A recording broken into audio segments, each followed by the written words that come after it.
Oke, selamat pagi semua.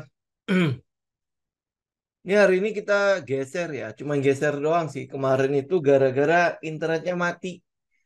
Ya, ini ya saya malas aja tethering. Soalnya 1 jam lebih kan tethering ya. Handphonenya juga lumayan panas sekali. Ya, jadi saya geser ke hari ini. Jadi pagi ini nggak apa-apa lah ya. Masih tetap semangat pagi ya. Teman-teman sudah olahraga hari ini atau nggak sempet? Ya, teman-teman, ini kita mulai ya untuk market update kita hari ini. Cuman hari ini doang ya, hari Sabtu ya. Nanti balik lagi kalau nggak ada kendala, kita tetap di Senin, Rabu, sama hari Jumat ya.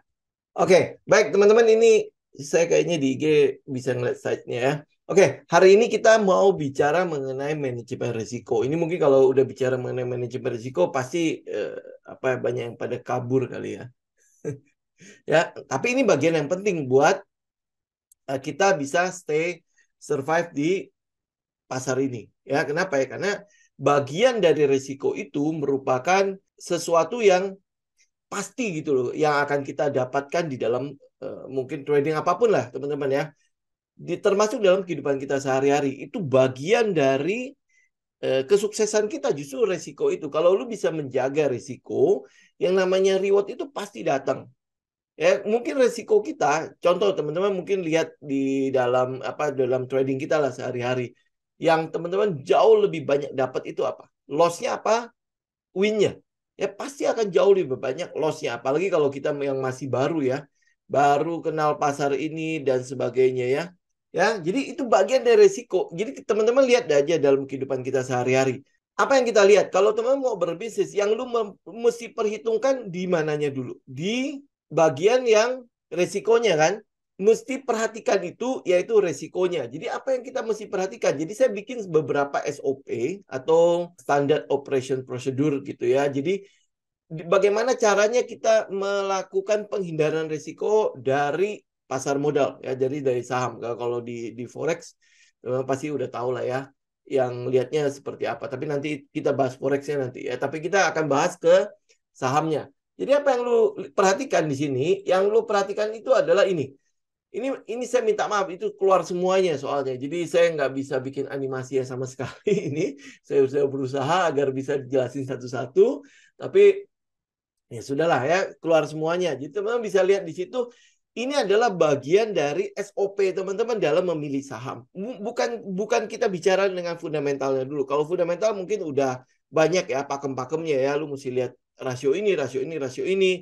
Atau teknikal lu mesti lihat rasio ini. Nah ini sebelum lu bicara mengenai fundamental, sebelum lu bicara mengenai teknikal ya. Kita bicara dulu kira-kira SOP secara keseluruhan, kalau gue masih baru, apalagi gue mungkin selama ini bermain di saham-saham yang ini nggak jelas itu kenapa ya, padahal fundamentalnya kok kelihatannya bagus, tetapi apa ya, kok pergerakannya liar sekali gitu ya. Nah teman-teman lihat yang pertama adalah kita bicara mengenai kepemilikan saham di publiknya atau saham di masyarakatnya. Kepemilikan saham masyarakat itu berapa besar?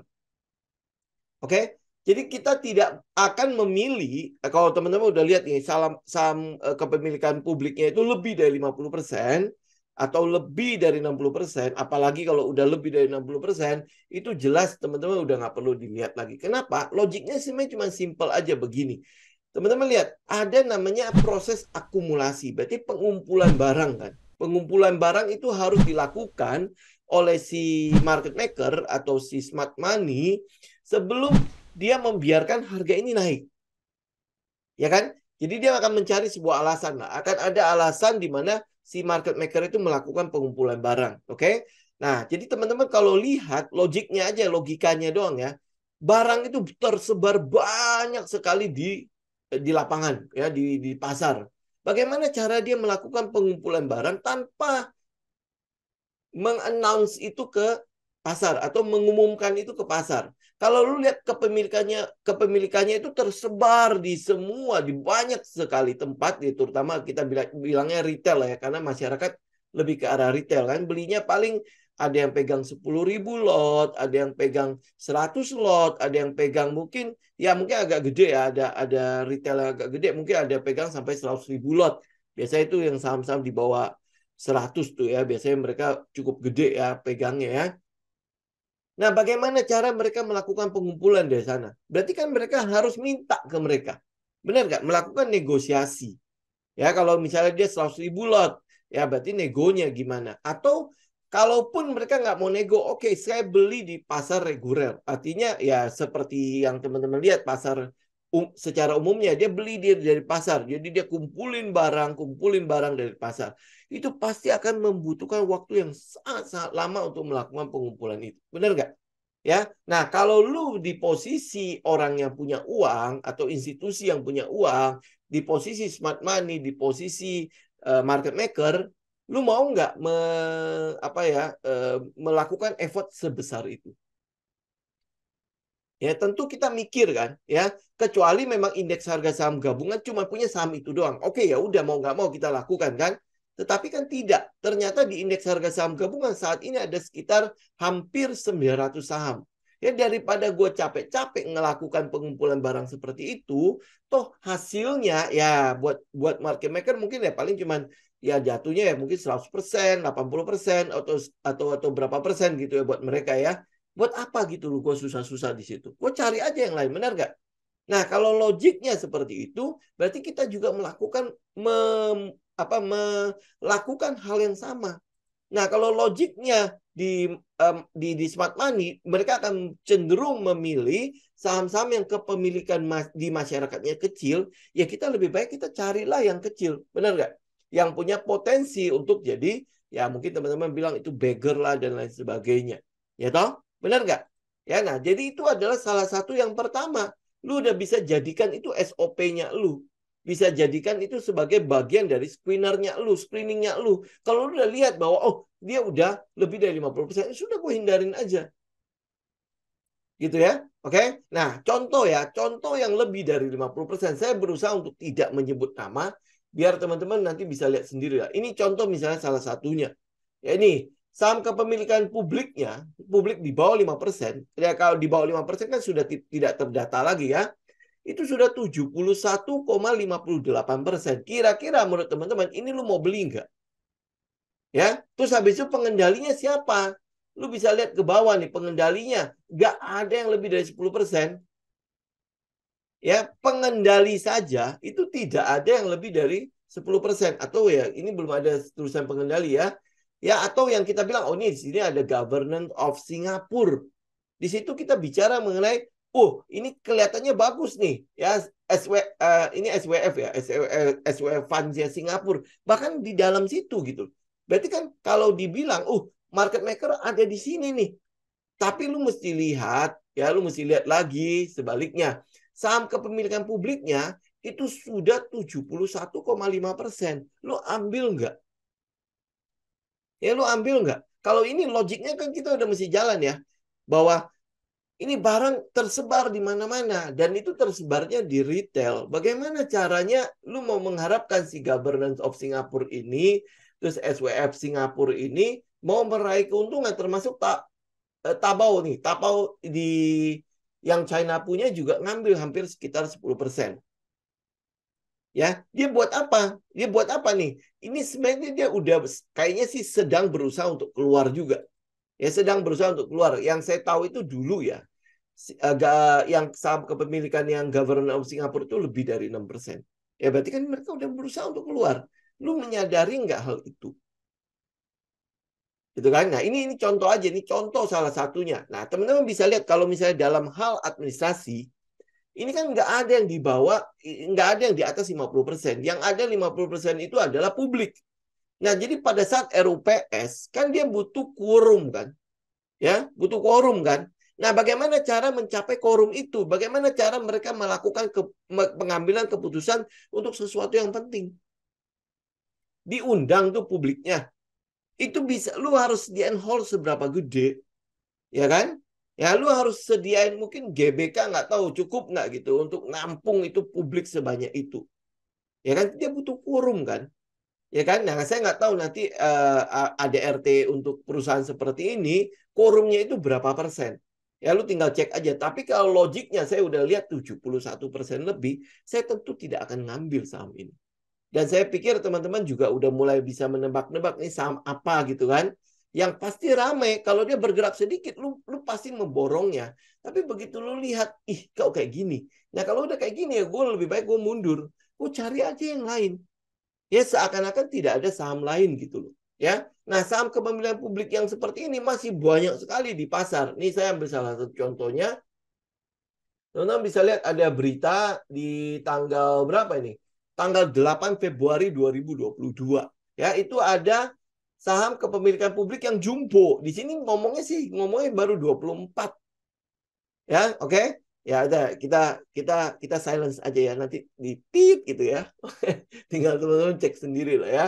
Nah, teman-teman bisa lihat HKM itu 100% sahamnya itu di publik. You bisa bayangkan ya, artinya apa? Ini kita bisa bicara beginilah ya, apa ya sedikit kasarnya ngomongnya beginilah. Si owner dari publiknya itu aja tidak mau perusahaan itu. Kalau ia bagus, tentu mereka akan berusaha untuk memegang saham itu sebanyak mungkin. Betul nggak? Ya logiknya kan cuma begitu aja. Dia akan berusaha untuk memegang saham itu sebanyak mungkin. Lah iya kan ini perusahaan cukup menguntungkan. Perusahaan ini cukup bagus, sangat bagus ya. Kenapa nggak gue miliki lebih banyak? Sehingga kalau dia menghasilkan keuntungan dividends ke gue kan tentu lebih gede. Betul nggak? Ini logik aja. Kita bermain logika aja. Kenapa gue bikin SOP ini? Ya kan logikanya aja. Ownernya saja nggak mau saham itu loh. Lu kok berbondong-bondong masuk ke situ? Ya, benar nggak? Ya kurang lebih seperti itu logiknya aja. Kita bermain logika aja ya. Lu bisa lihat kayak pool itu 96. Ini ya saham-saham yang lu pasti udah tahu lah ya. Tetapi lu berbondong-bondong masuk ke dalam situ juga. Ya ini udah semua udah di atas 50% lah. Ya bahkan ini yang luar biasa. HKM itu sampai 100%. Kalau tidak salah ada satu juga yang 100% sudah. Ya teman-teman cek deh ya. Ini baru ngomongin 24. Ya 24 belum termasuk tadi yang saya sebut itu. Ya itu berarti udah 25. Ya, ya nah, belum lagi teman-teman tinggal cek aja yang lain. Ini saja lu udah bisa men-screening, udah bisa bikin screeningnya. Ya, jadi saham-saham yang seperti ini udah pasti nggak mungkin akan memberikan lu keuntungan. Ya, kalaupun ia memberikan lu keuntungan itu cuma sesaat dan belum tentu akan bertahan cukup besar di sana. Betul nggak? Ya, ini aja masalahnya. Gitu. Jadi teman-teman udah bisa lihat ya, kenapa kita memilih saham-saham yang lebih baik di bawah 50% saja. Gitu. Dan itu banyak sekali kok. Itu banyak sekali. Oke? Ya, itu satu. Nah, yang kedua, kita bicara mengenai campur tangan pemerintah yang terlalu besar. Oke, itu banyak juga yang seperti itu. Campur tangan pemerintah itu biasanya berkaitan dengan produk-produk atau komoditas yang berhubungan dengan kepentingan rakyat. Ya, itu banyak. Ya, teman-teman bisa lihat kayak misalnya pangan, ya pangan. Kita kalau bicara pangan, teman-teman udah bisa sebut lah ada beberapa saham di situ. Kayak misalnya, ini saya sebut aja ya, kayak Hoki, Aisa, itu kan berhubungan dengan beras, ya. Beras nggak mungkin dia akan membiarkan harga beras itu berjalan dengan mekanisme pasar. Lu bisa lihat gonjang-ganjingnya. Ya, itu pasti akan ada campur tangan pemerintah di sana. Ya karena itulah makanya saya cenderung untuk menghindari saham-saham seperti itu lagi. Ya teman-teman bisa lihat kayak rokok. Ya rokok itu menyangkut hajat hidup orang banyak. Iya, banyak sekali orang yang depend banget on rokok gitu.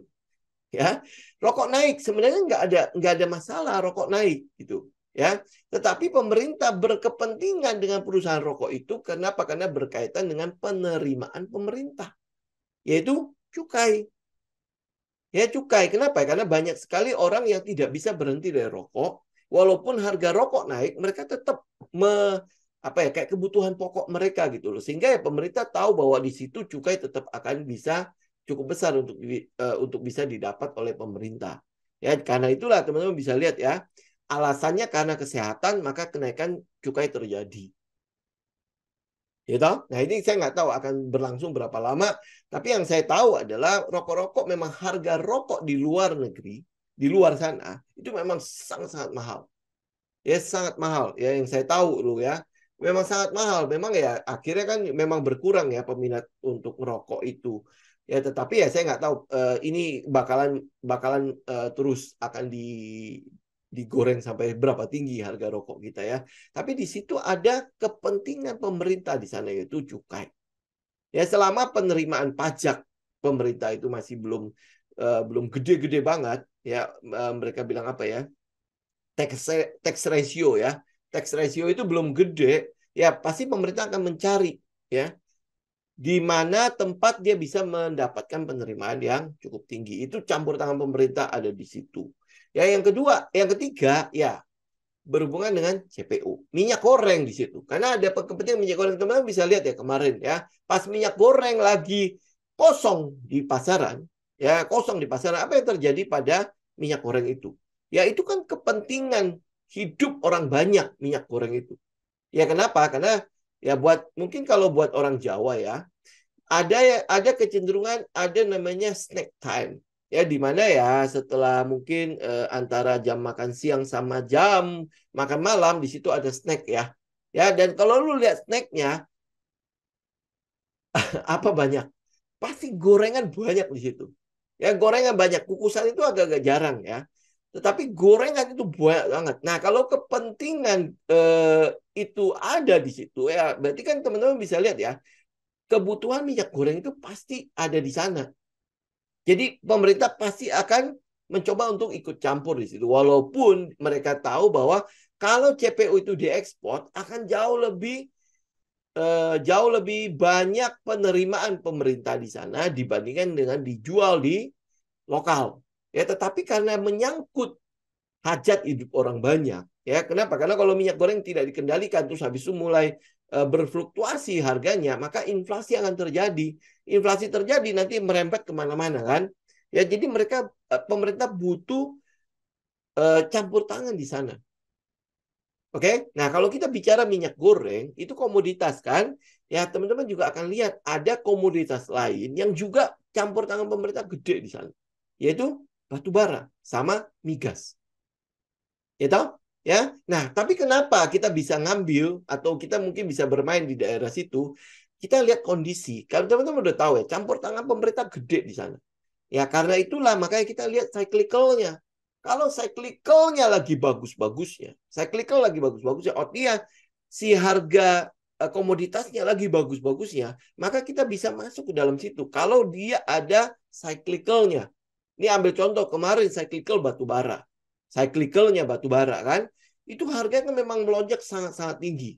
Nah, di situ teman-teman juga bisa lihat kan, PLN-PLN kelabakan. Kenapa? Karena kebutuhan atau pasokan batu baranya menjadi terganggu. Apa yang pemerintah lakukan? Di situ langsung dibikin BLU, langsung dibikin DMO. Ya, di situ pemerintah langsung campur tangan.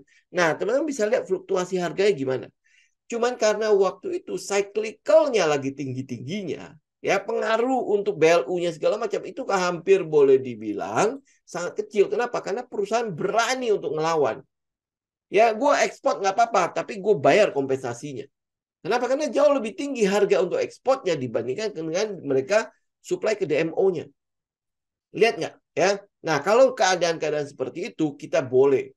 Ya, kita bisa aja mengambil itu. Kayak misalnya cyclical nanti CPO terjadi, teman-teman akan lihat perusahaan-perusahaan akan jauh lebih berani untuk mengambil resiko mengekspor terus membayar kompensasi. Itu yang akan terjadi kalau cyclicalnya itu bagus. Nah, termasuk dengan migas. Ya, minyak gas ya. Pada saat minyak gas itu mulai terjadi lonjakan di situ dan ada emiten-emiten yang bermain di supply kan, di distribusi minyak sama minyak sama gas kan. Dan teman-teman bisa lihat bagaimana kendali pemerintah terhadap kedua komoditas itu. Ya, kenapa? Karena menyangkut hajat hidup orang banyak. Kalau tidak dikendalikan, inflasi akan terjadi. Sama kayak sekarang. Teman-teman lihat kecenderungan harga minyak, ya minyak bumi itu ada kecenderungan untuk naik. Harga minyak bumi kecenderungannya untuk naik itu sangat-sangat tinggi. Ya, nah ini agak anomali sebenarnya. Kenapa? Karena di tengah kelesuan ekonomi China, kelesuan ekonomi mungkin di Eropa, termasuk di Amerika juga sebenarnya itu lagi lesu-lesunya. Tapi kok harga minyak bisa naik? Karena ada pengurangan produksi yang terjadi di penghasil minyak terbesar di Indonesia, di dunia ya. Itu di Arab Saudi, termasuk di Amerika. Amerika itu adalah penghasil minyak terbesar sekarang saat ini ya, mungkin bukan di Arab Saudi. Arab Saudi kalau tidak salah sudah di yang kedua ya. Ya kedua apa yang ketiga gitu setelah Rusia. Teman-teman bisa lihat ya. Nah, itu ada pengurangan produksi di situ. Ya karena itulah maka ada kecenderungan terjadi kenaikan harga pada minyak. Apalagi dia udah mulai berusaha untuk ngebrek ya. Lu lihat teknikalnya lah ya. Nah, itu campur tangan pemerintah kan gede di sana. Ya, dan teman-teman bisa lihat mungkin yang berhubungan dengan ayam, dan lain-lain lah ya. Teman-teman bisa cek sendiri lah ya. Tetapi itu salah satu SOP yang teman-teman bisa hindari ya berkaitan dengan ini ya, campur tangan pemerintah yang terlalu besar pada saham-saham tersebut. Nah, apakah dengan mengeluarkan saham-saham ini, lu kekurangan watchlist dan lain sebagainya? Enggak juga kan? Ya ternyata tidak gitu loh. Ternyata tidak. Maka dari itu ya udah. Ya itu bagian dari screening kita jadinya. Jadi kalau teman-teman tanya hoki Aisyah segala macam, saya sudah tidak terlalu berminat untuk membahas itu. Kenapa? Karena ya campur tangan pemerintah tahu gede, sehingga pergerakan harganya ya tidak akan besar-besar gitu. Jadi karakternya itu sudah pasti ya bergerak pelan-pelan ya. Kalau lu bergerak pelan-pelan ya lu ngikutinnya udah pasti males. Ya kan? Jangan bilang apa yang campur tangan pemerintah gede aja lu ngikutinnya males gitu ya. Apalagi yang jelas-jelas ada katalisnya, kalau dia geraknya pelan-pelan lu juga malas ngikutinnya. Benar gak? Ya lu mau carinya yang karakternya yang kalau bisa beng beng beng beng beng gitu kan. Nah, kalau mau yang gede-gede begitu, ya tentu kepemilikan publik yang terlalu besar itu juga pasti susah untuk ada karakter seperti itu. Kalaupun dia ada, itu cenderung adalah cuma gorengan doang. Campur tangan pemerintah yang besar sama, itu cuma katalis-katalis yang cuma sebentar-sebentar doang. Ya lu bisa lihat, harusnya kalau saham-saham beras mengikuti mekanisme pasar, pergerakan sahamnya itu udah bagus banget. Kenapa? Karena katalis di lapangan El Nino itu yang menggerakkan harga beras itu gede banget. Terus habis itu pemerintah Vietnam, pemerintah Kamboja juga udah mulai India udah mulai membatasi ekspornya. Thailand juga udah mulai ya. Itu kan berarti mengurangi supply yang ada di pasar. Sedangkan demand-nya tetap. Lu nggak makan nasi gimana sih? Itu kan nggak mungkin kan, gitu kan? Nah, jadi demand-nya tetap. Apa yang terjadi? Ya, pasti harusnya ada gejolak pada harga beras kan. Nah, kalau emiten ini mengikuti pergerakan harga tersebut atau mekanisme pasar itu pasti sudah bagus banget. Nah, tapi kenapa dia tidak bergerak-gerak? Ya karena dibatasi pergerakannya. Ada harga eceran tertinggi untuk si beras. Jadi nggak bisa lu lonjakan yang tinggi-tinggi banget. Lu bisa lihat lah saham-saham premium yang beras-beras premium yang 5 kiloan itu kan tadinya berapa? 55.000, 60.000, naiknya cuma berapa sih? Naiknya cuma 5.000, paling cuma 65.000 sekarang kan. Gitu kan? Jadi nggak bisa ngelonjaknya sampai tinggi-tinggi mengikuti mekanisme pasar itu nggak mungkin, nggak sangat-sangat tidak mungkin. Ya karena itulah udah teman-teman tinggal keluarin aja gitu ya. Nah yang ketiga ini mungkin akan jauh lebih penting buat teman-teman, yaitu kalau teman-teman melihat adanya GCG. GCG itu adalah Good Corporate Governance atau bagaimana cara mereka mengelola perusahaan itu ya, bagaimana mereka mengelolanya. Kalau mereka lu udah ketemu saham-saham yang manajemennya mengelolanya tidak terlalu bagus, ya sebaiknya teman-teman keluarin aja. Ya ada cukup banyak kok grup-grup yang kita keluarkan. Ya grup B, grup L, ya grup apa lagi? Grup M, ya terus habis itu grup S, ya habis itu ada grup apa lagi? Grup P pun kadang-kadang udah kita keluarkan. Ya jadi cukup banyak grup yang GCG-nya lu tahu itu tidak bagus gitu ya. Contoh GCG tidak bagus, teman-teman bisa lihat ada banyak sekali saham-saham yang untung ya udah untung lama atau mungkin udah terus mengalami keuntungan tetapi tidak pernah membagikan dividennya. Ya lu bisa lihat ada banyak kok saham-saham yang seperti itu. Good corporate governance, Pak. Ya, jadi dia sudah untung tetapi dia tidak membagikan keuntungannya buat kita. Ya, nggak pernah membagikan dividen tapi untung. Gitu ya. Nah, habis itu lu bisa lihat bagaimana cara dia ngelola ngelola perusahaannya. Pengelolaan perusahaannya itu juga lu bisa cek banget deh. Kayak grup B. Ah, itu udah jelas lu bagaimana ngelolanya. Jadi bikin banyak sekali perusahaan-perusahaan. Ya cuman apa? Cuma buat ngambil uangnya.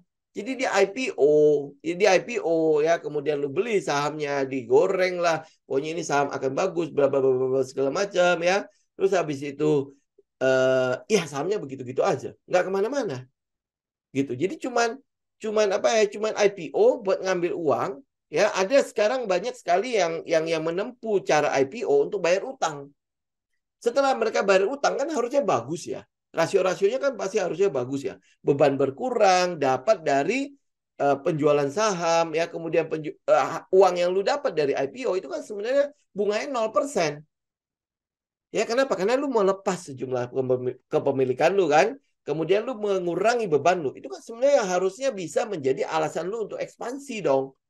Kenapa? Karena biaya-biaya yang namanya biaya bunga udah nggak ada. Ya, kemudian biaya utangnya yang mungkin dihasilkan oleh utang-utang ini, ya itu juga nggak ada. Ya, nah nextnya apa? Lu harusnya bisa membuat semakin efisien dong pergerakan manajemen pergerakan perusahaan lu ya, mungkin nanti rasio-rasionya akan terus membaik ya, harusnya kan begitu kita berpikir ya.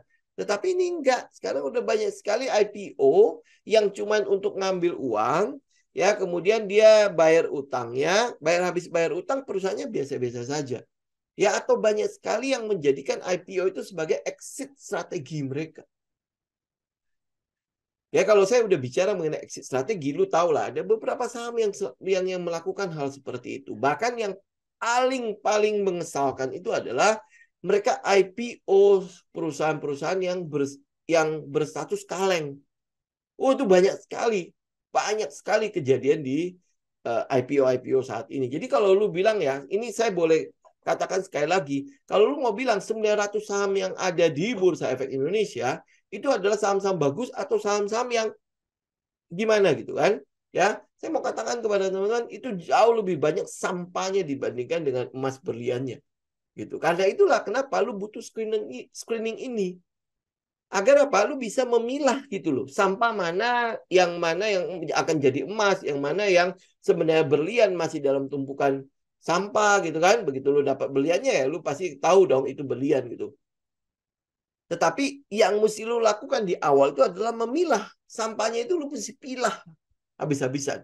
Ya karena itulah kenapa kita punya alur untuk melihat ini kira-kira ada alasan nggak ya sebuah saham itu, sebuah perusahaan itu mampu untuk bergerak gitu. Ya alurnya, memang alurnya panjang, tetapi itu akan menjadi bagian dari manajemen risiko lu.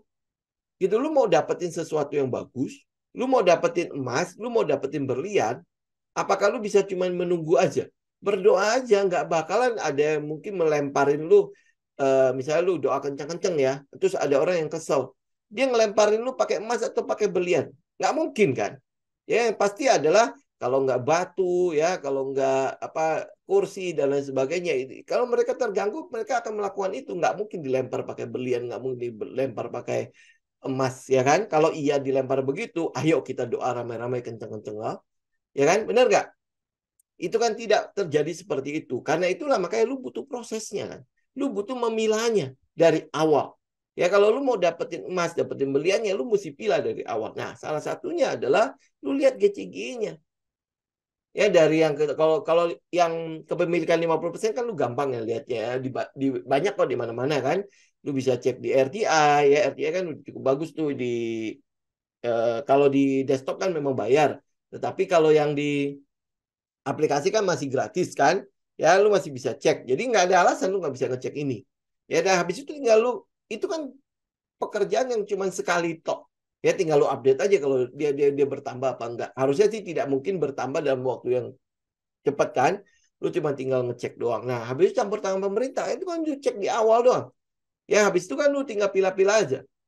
Nah, GCG yang tidak bagus ini ya memang takes time untuk lu memilah kan, untuk ya mungkin lu menyadari bahwa kok kayaknya memang dia jelek ya. Ya, grup ini kok kayaknya gini ya. Memang butuh waktu lah.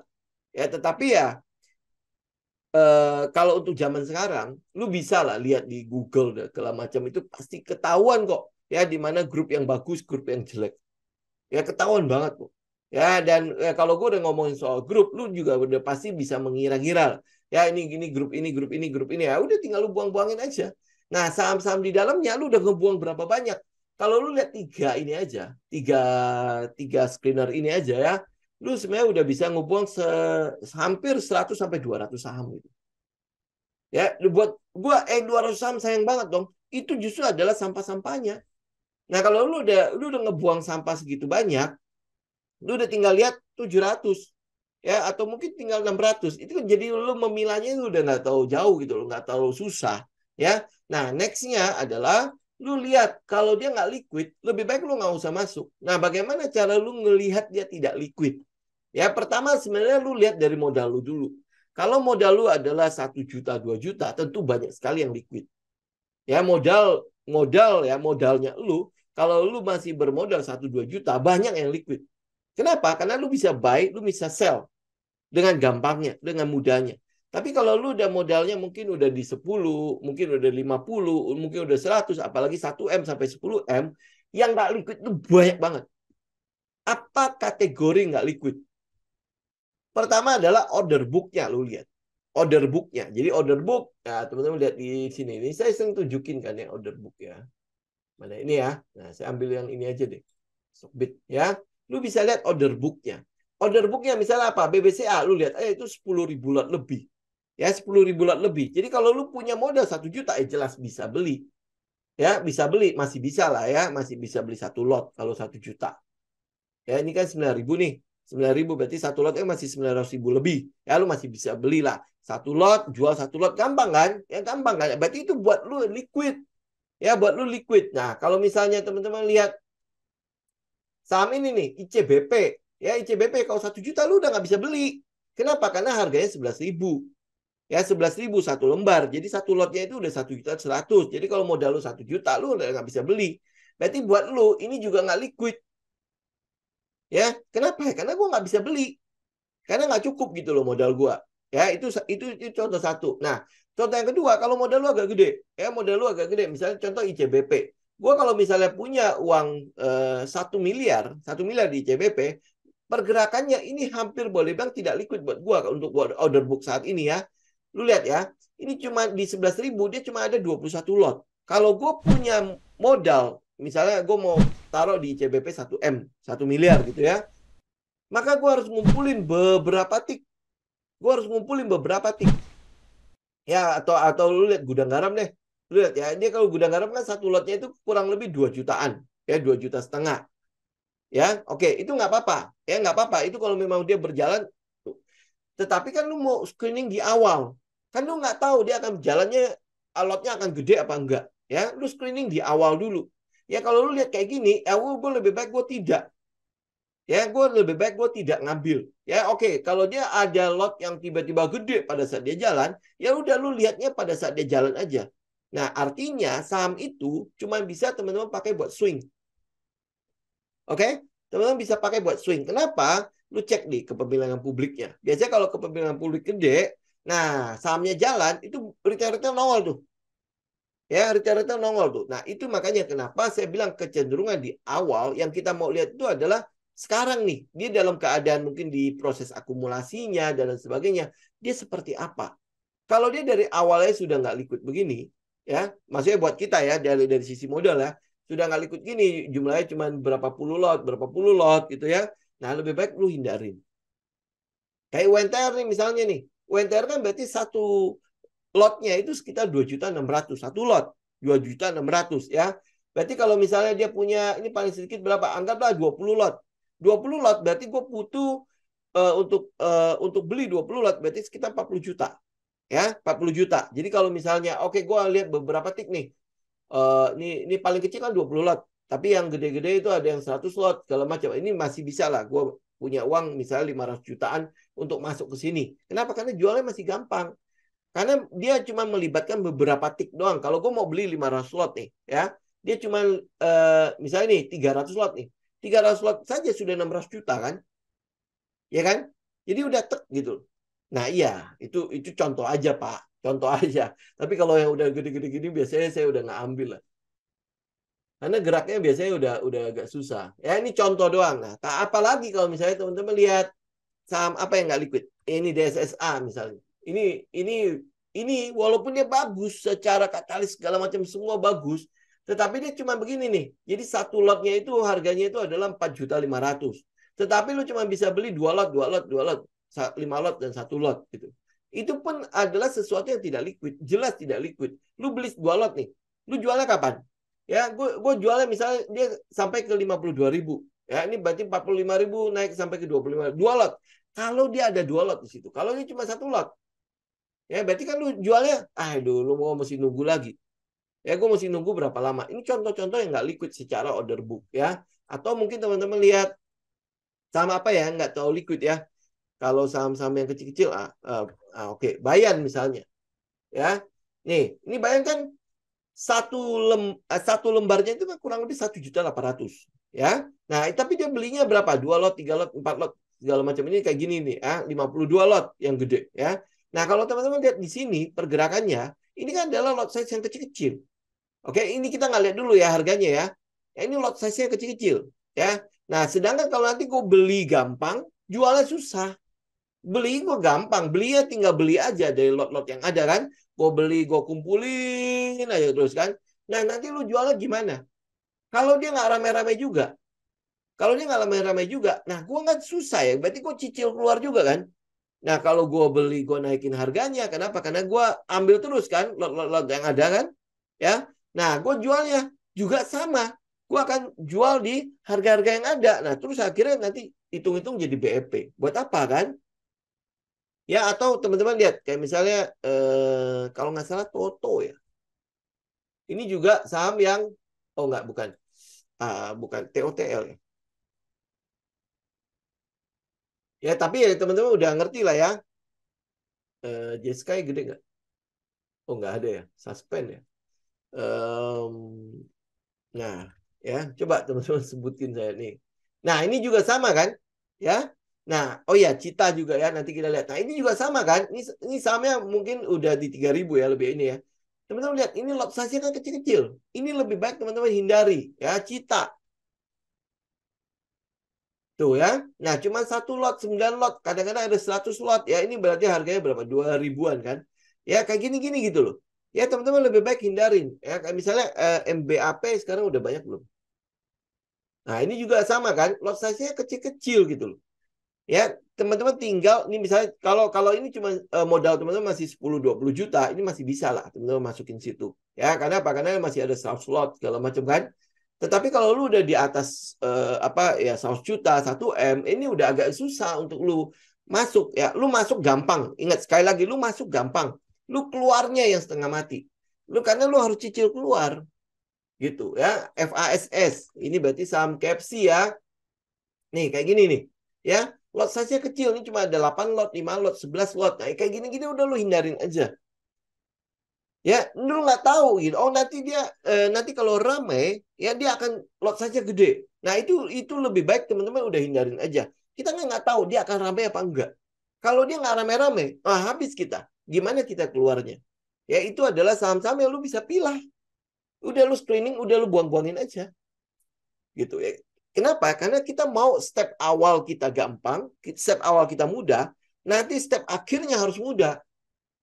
Daripada lu step awal lu gampang, oh oke, gua kan akumulasi, kan namanya akumulasi kok cicil lah, bener nggak? Ya, tapi lu keluarnya gimana? Lu udah cicil ya sampai barangnya udah banyak banget. Tahu-taunya pas udah mau siap untuk jual, nggak ada yang mau beli. Ya, ini sama kayak lu mungkin bisnis kali ya. Ya, lu mungkin mengira bahwa gua memperkirakan nih barang ini bakalan bagus. Barang ini akan luar biasa atau mungkin kita bilang batu akik lah ya.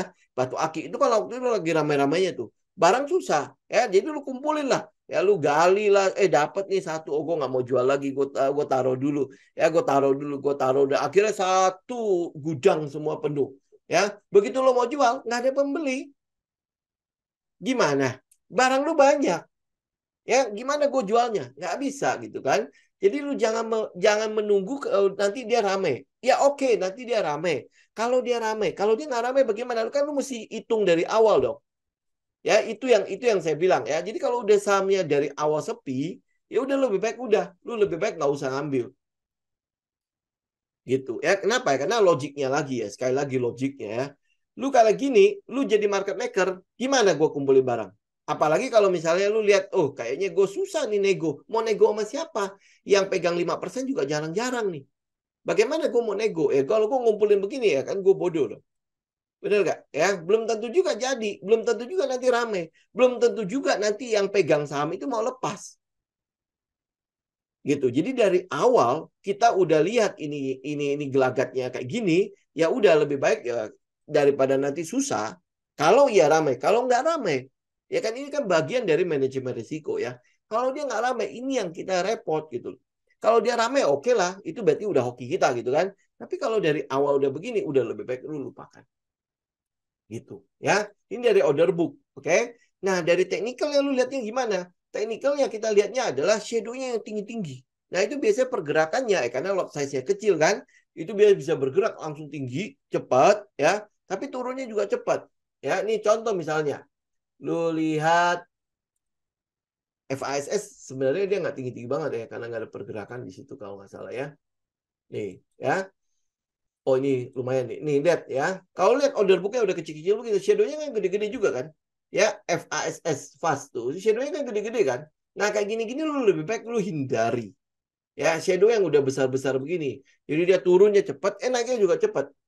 Ya, kenapa dia turunnya cepat, naiknya cepat? Ya, karena lot size-nya nggak ada. Jadi lu cemplungin uang sedikit aja dia naik. Gitu loh. Tapi lu cemplungin uang sedikit, barang dikit, dia turunnya juga cepat.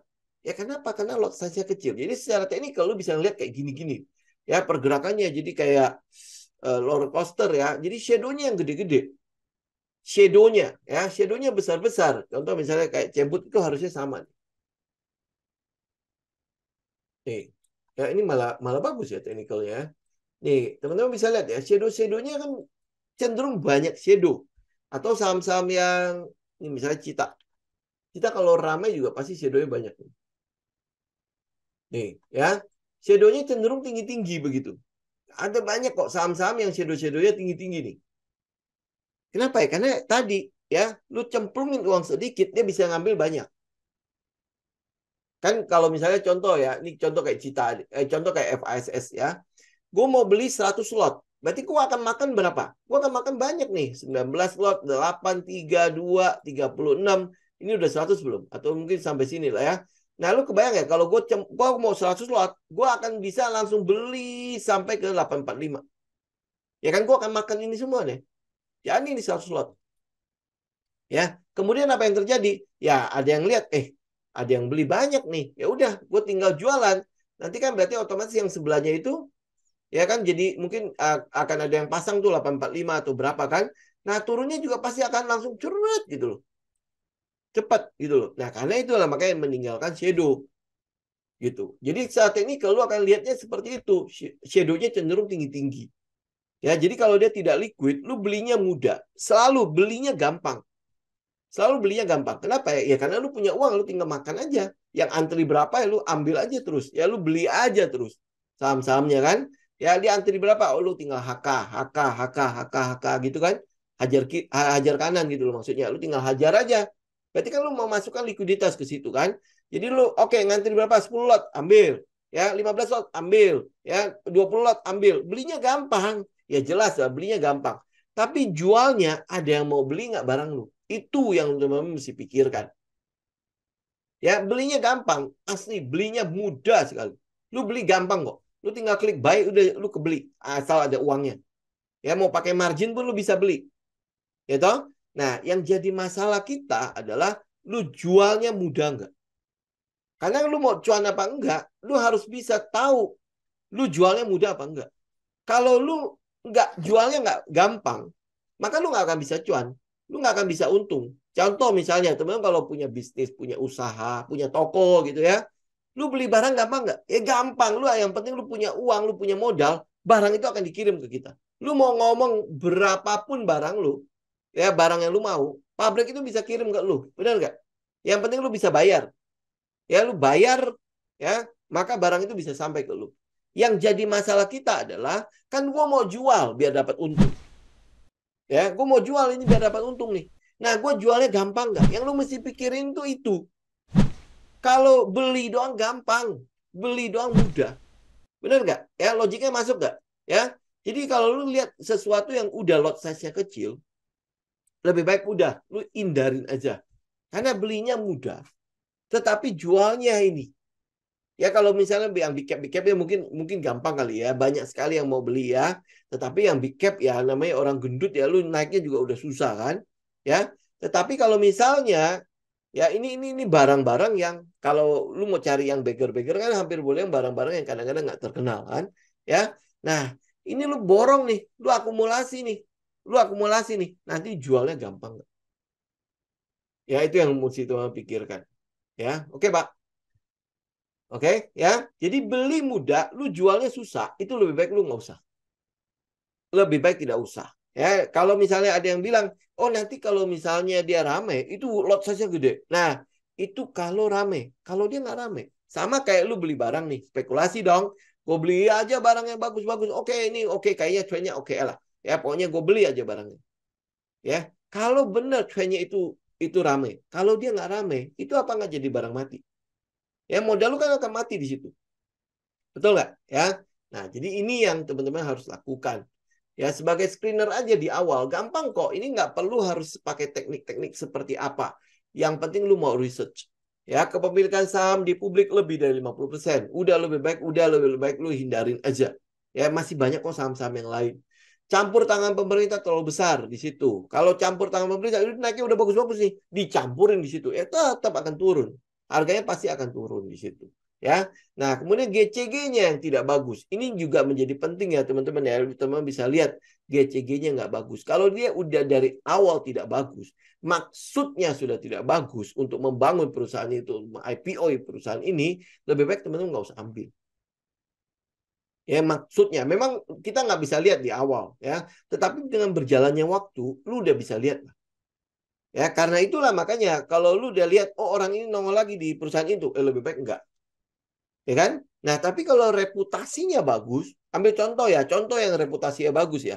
Teman bisa lihat kayak misalnya kita bicara mengenai DSNG. Ya, siapa orangnya? Ya, kemudian dia pindah bikin DM apa? ASSA kan? Kemudian di situ dia bikin DRMA ada di situ ya. Nah, ini kan adalah sebuah ini reputasinya bagus.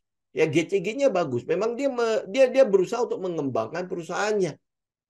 Ya, bukan untuk ya cuma ngecek doang gitu kan. Dia sedang berusaha untuk mengembangkan perusahaan itu. Ya GCG-nya bagus. Tapi kalau dari awal lu udah lihat ya, dia nongol lagi di situ. Dia nongol lagi di situ. Dia nongol lagi di situ. Nah, track record-nya seperti apa?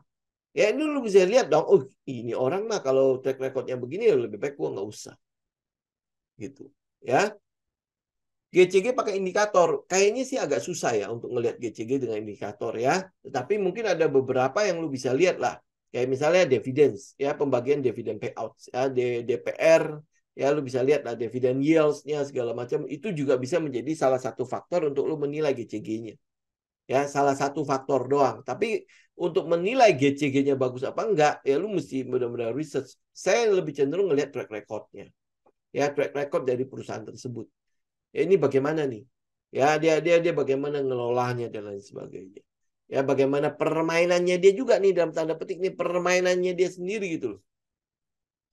Gitu. Ya kan kalau dia cenderung jauh lebih menguntungkan buat dia, lebih baik kita enggak. Ambil contoh ya, sesuatu yang menguntungkan. Misalnya ada perusahaan investasi. Ya, dia adalah perusahaan investasi, fund manager sebenarnya orang perusahaan ini. Jadi kalau dia adalah sebuah kita bilang bukan fund manager sih ya. Kita bilangnya apa ya? Investment company lah ya. Jadi dia menginvest doang di dalam sebuah perusahaan tetapi dia tidak mengelolanya. Jadi apa yang akan dia lakukan? Mereka akan cenderung pada saat laporan keuangan lagi bagus-bagus ya akan ada pembagian dividen ya. Itu di situ akan dalam tanda petik digoreng sahamnya. Teman-teman lihat deh. Biasanya untuk perusahaan-perusahaan yang ada investment company-nya ya, mereka akan cenderung menggoreng itu harga menjelang adanya corporate actions. ya menjelang adanya corporate actions. Ya kenapa? Karena itu cenderung menguntungkan dia. Mungkin dia mau lepas atau mau apain gitu loh. Ya jadi pada saat harga digoreng dia lepas di atas.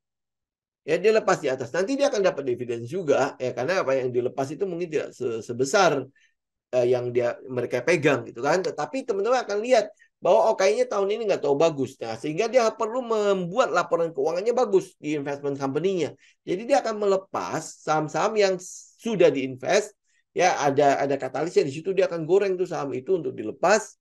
Ya kemudian ya dia akan taking profit lah jadinya kan.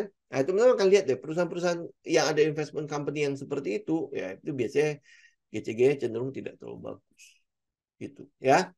Oke, saya pikir ini ya teman-teman ya. Ini baru sebagian kecil lah, tapi dari sini saja lu bisa men-screening cukup banyak sampah-sampah keluar. Ya, nah habis itu teman-teman lihat deh saham yang jadi watchlist-nya lu itu lebih berkualitas atau malah turun kualitasnya. Ya lu cek aja. Ini sesuatu yang simple banget kok. Ya, jadikan itu menjadi standard operation procedure-nya lu. Ya, lu tinggal mau nggak bikin PR-nya. Ini cuma PR doang. Dan itu menurut saya ini nggak lama kok. Lu paling butuh waktu 1 minggu kalau lu serius. Ya itu lu akan dapat kok saham-saham yang seperti ini yang jelek-jelek. Nah, lu juga bisa perhatikan saham-saham yang memenuhi 4 kriteria ini itu biasanya secara fundamental pun jelek. Ya kalaupun ada yang bagus, kalaupun ada yang bagus, biasanya pergerakan karakter sahamnya itu bergeraknya cuma begitu-gitu aja. Gitu. Ya ini kecenderungan yang ada ya yang kita lihat ya. Sebagian besar kalau dia udah memenuhi 4 kriteria ini, itu biasanya fundamental jelek. Ya, nah fundamental jelek. Nah, kalau teknikalnya itu udah suka-suka yang menggoreng lah. Biasanya begitu. Ya, ini yang kita lihat ya, pengalaman saya itu kurang lebih seperti itu. Ya, ini teman-teman ya tinggal lu mau bikin PR-nya apa enggak. Ya. Oke, saya pikir hari ini cukup sekian ya teman-teman ya. Teman-teman ada pertanyaan nggak?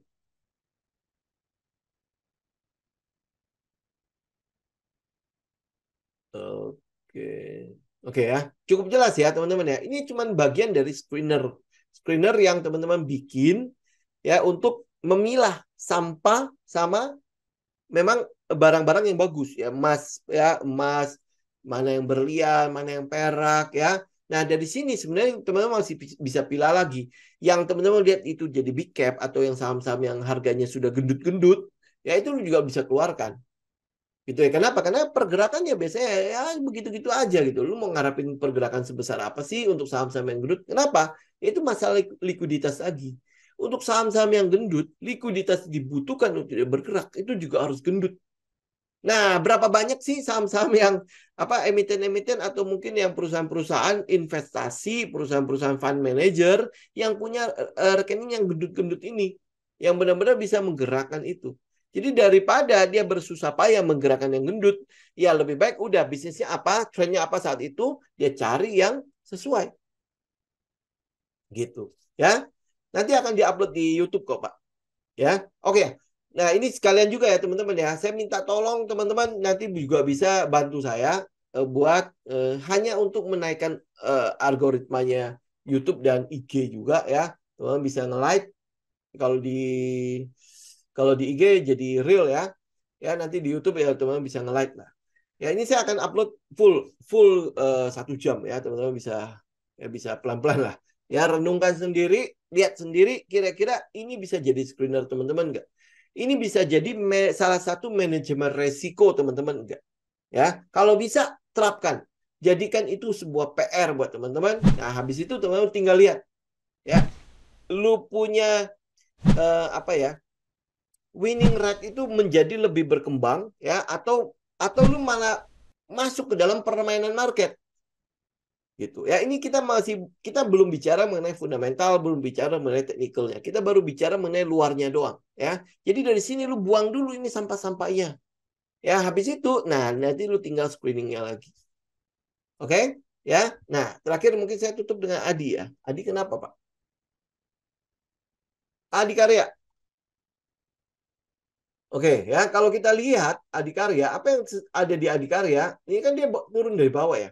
Udah di bawah, kemudian udah di atas kan. Nah, sekarang kita lihat pergerakannya. Apa yang terjadi di sini? Ini lu lihat ya, pergerakan ini saya bicara mengenai price action-nya aja ya. Ini lihat ada pergerakan naik. Oke? Nah, kalau lihat dari volumenya itu pasti udah ketemu ya. Sebentar, volumenya mana ya? Kok nggak keluar? Ya, teman-teman bisa lihat lah, itu udah pasti bullish activity ya. Kenapa? Karena pasti diikuti oleh volume yang meninggi juga. Oke? Nah, kemudian teman-teman lihat apa yang terjadi di sini. Setelah itu, ya, setelah itu, situ ada koreksi, situ ada koreksi. Ya, situ ada koreksi. Nah, koreksinya gimana? Koreksinya kan sebenarnya ada kecil. Nah, teman-teman bisa cek nanti di volumenya juga. Kemudian koreksi ini itu terjadi kenapa? Karena udah mulai ada masalah sama si RLT-nya kan. Habis itu ya masih dari sini kemudian dia ngebank lagi. Baik ke atas kan. Kemudian habis itu kena trendline. 1, 2, ini trendline ketiga ya. Jadi udah ada 3 kali 3 titik di trendline itu. Jadi ini trendline harusnya akan jadi cenderung sangat-sangat kuat. Kenapa? Karena udah dilewati oleh 3 titik itu. Nah, teman-teman lihat ini volume udah keluar ya. Nah, oke. Nah, setelahnya apa yang lu lakukan di situ? Kita akan lihat adalah penurunan ini kan karena RLT. Ya, penurunan RLT. Kemudian sekarang RLT-nya sudah ini ya, semua sudah beroperasi walaupun ya you know lah ya, mungkin teman-teman yang sudah naik RLT ya banyak lah ya, banyak masalahnya di situ lah ya. Oke. Nah, apa yang kita mau lihat di sini untuk si Adikarya, kita akan lihat adalah dia harusnya bisa membangun nanti yang namanya box di daerah sini. Ya, daerah sini nih. Yang kita mau itu adalah dia bisa membangun box. Ini yang kita mau loh ya. Dia bisa membangun box itu. Jadi setelah ada penurunan di situ, ya kemudian dia bisa membangun box. Tujuannya apa box itu? Wait and see. Setelah RLT selesai, kan dia proyeknya udah banyak tuh. Ya proyek-proyeknya udah keluar tuh. Kemarin kan saya udah sempat share berita-berita mengenai si Adikarya kan, di mana proyek setelah RLT dia udah mulai sekarang fokus di MRT. Saya baru tahu dia punya proyek di MRT juga ya, fase yang dari apa tuh namanya, dari Bundaran Hotel Indonesia sampai ke ini, sampai ke Ancol itu ya, ternyata dia masih kebagian tuh untuk menggarap si MRT itu ya. Ini yang kita mau lihat. Jadi nanti spesialisasi untuk si Adikarya itu lebih ke arah transportasi. Ini kita udah mulai lihat ke arah situ lah ya. Oke. Nah, apa yang mau kita lihat? Ini area sini nih. Area 408 sama 434. Itu jangan sampai tembus. Kalau dia tembus, lebih baik teman-teman keluar dulu. Itu aja ya. Lebih baik teman-teman keluar dulu. Untuk ya kita profit taking dulu. Sampai nanti ada pergerakan selanjutnya ya. Tetapi teman-teman bisa lihat area ini, trendline ini teman-teman gambar deh. Itu akan menjadi patokan teman-teman kapan bisa masuk lagi ke Adikarya. Trendline ini dari high-nya itu dari tanggal 19 Oktober ya. 19 Oktober teman-teman tarik ke bawah itu sudah kena 1 2 3 ya. Ya, nah ini kalau trendline ini break, ya trendline itu break itu menjadi sebuah sinyal buat teman-teman untuk mulai collect kembali kalau seandainya teman-teman akhirnya keluar ya, sudah profit taking kemarin dan lain sebagainya gitu ya. Nah, di situ itu akan menjadi sebuah sinyal buat teman-teman buat ngambil lagi. Nah, ini mungkin bisa jadi patokan juga buat teman-teman. EMA 200-nya kan di atas tuh di 480. Nah, itu mungkin akan jadi area di mana dia akan ngebreak. Ya, ngebreak trendline ini. Jadi tunggu dia ngotak ya, kotak ya, kemudian mungkin nanti akan teman-teman lihat akan mulai mengecil. Ya, di sini kita tahu bahwa pasar sedang menunggu apa, laporan keuangan, apakah membaik apa enggak. Ya, kemudian kan setelah RLT keluar, RLT sudah diresmikan, maka si Adikarya itu berhak untuk menagih. Ya, menagih. Saya kalau tidak salah ingat, itu ada sekitar 1,1 triliun uang cash. Ya, sisa bayar si RLT itu 1,1 triliun itu gede buat si Adikarya. Itu cash flow-nya cukup besar untuk dia bisa membiayai proyek-proyek selanjutnya. Ya, kemudian teman-teman lihat juga RLT yang di Manila itu juga cukup gede. Kalau tidak salah itu adalah cash payment di awal. Cash payment itu berapa persen gitu. Dan itu membuat si Adikarya itu punya cash yang cukup besar. Ya, ini kalau dari sisi untuk fundamentalnya ya. Ini yang mau kita lihat. Nah, teknikalnya kalau teman-teman sudah keluar dari Adikarya, lu lihat di trendline itu. Trendline itu akan menjadi sinyal awal buat lu masuk lagi atau tidak ya, atau di area resistennya di EMA 200 tuh. EMA 200-nya untuk saat ini ada di 480. Kita nggak tahu kalau apa dia akan turun lagi atau enggak. Ya, itu untuk si Adikarya. Ini yang kita lihat. Nah, Senin betul ya, Senin akan berlaku ARB simetris juga. Ya, jadi teman-teman tinggal perhatikan. Kalau lu yang masih ogah menggunakan yang namanya stop loss ya, atau yang nggak pernah bikin trading plan, nggak tahu dia di daerah mana pergerakannya dan sebagainya ya. Nah, ini adalah saat dimana kita trading yang sesungguhnya. Sebenarnya nggak sesungguh-sungguh banget sih. Kenapa? Karena masih dibatasi juga turunnya. Maksimal 35% kan. Ya, tapi kalau di forex lu bisa merasakan lah, karena nggak ada ARB, nggak ada arah kalau di forex kan. Nah, di sini teman-teman lihat ya, kenapa kita butuh screening itu? Karena apa? Karena akan lebih cenderung bertahan ya, bertahan di dalam pergerakan itu. Ya, teman-teman bisa lihat. Kenapa? Karena kenapa kita screening itu? Karena dia memiliki alasan untuk bertahan. Saham-saham itu memiliki alasan untuk bertahan. Ya, dari goncangan segala macam ya. Ketahanan dia kan salah satu 9 buying test kan, stoknya stronger than the market. Kalau marketnya turun, dia mungkin bertahan. Ya, tapi teman-teman juga mesti ingat, saham yang sudah pergerakannya lumayan besar, lumayan tinggi, itu juga ada kecenderungan taking profitnya gede. Ya, jadi jangan menyamaratakan ya. Kalau dia udah gede nih, misalnya contoh saham-saham yang sudah naik cukup tinggi kayak BET, kayak DRMA, kayak Aman Mineral segala macam, itu semua adalah saham-saham yang sudah pergerakannya cukup tinggi. Jadi nanti kalau dia koreksi cukup tajam, itu lu jangan heran. Apalagi kalau strukturnya nih itu mungkin masih jauh ya. Ini misalnya contoh nih, Adikarya. Ya, Adikarya pergerakannya kan dia dari bawah nih, dari 330 pernah sampai ke 525. Berarti kan dia naik sudah 200 poin di situ. Ya bisa aja nanti penurunannya juga cukup gede. Ya, apalagi kalau teman-teman lihat Aman Mineral. Ya, ini Aman. Ini kan pergerakannya tegak lurus banget kan. Jadi lu jangan heran kalau nanti dia bergerak turunnya juga gede-gede. Ya, jangan heran untuk itu. Ya, ini mungkin momentumnya masih lumayan gede lah ya, masih ada pergerakannya. Ya, ini mungkin teman-teman kemarin BRMS lumayan gede ya. Ah, ini BRMS nih teman-teman lihat ya. Dia kan naiknya lumayan tinggi nih yang di sini. Momentumnya lumayan gede kan. Ini akan ditutupin. Kenapa? Buat ya namanya pasar kan. Dia selalu akan mencari keseimbangan. Ya, jadi dia akan menyeimbangkan dulu harganya nih sampai ke daerah sekitar 184 sampai 186. Ya, jadi kalau dia nanti dia turun sampai ke situ, jangan heran.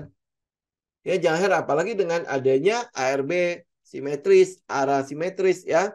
Itu sebenarnya ya cuman fear market untuk sesaat. Nanti udah mulai biasa, nah, teman-teman mungkin akan lihat ya udah pergerakannya ya akan sesuai dengan teknikalnya.